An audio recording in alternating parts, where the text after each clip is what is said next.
Dis Mani Meisenberg hier.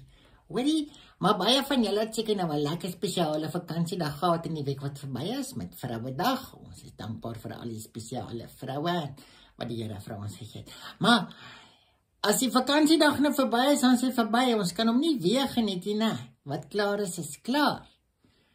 En dan sien ek maar in Efesiërs 5, dan sê Paulus, koop die tyd uit. Dis die ou vertaling. Wie kan tyd koop?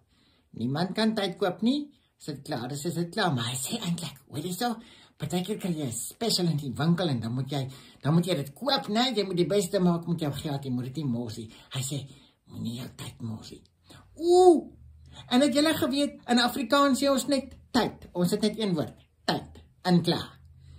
Maar in die taal wat Paulus gepraat het, Grieks, so daar 2 woorde vir tyd, ten minste.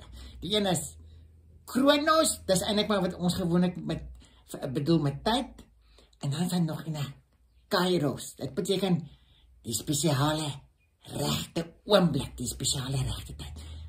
Hy sê, hoorie, jy moet wakker wees, daar's gereeld 'n spesiale oomblik, Kairos, jy moet nie dit mis nie.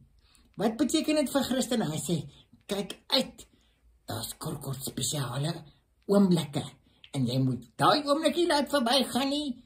Jy moet dit gebruik om vir ander mense te wys. Wat beteken dit? Om in Jesus te glo. Kairos, spesiaal.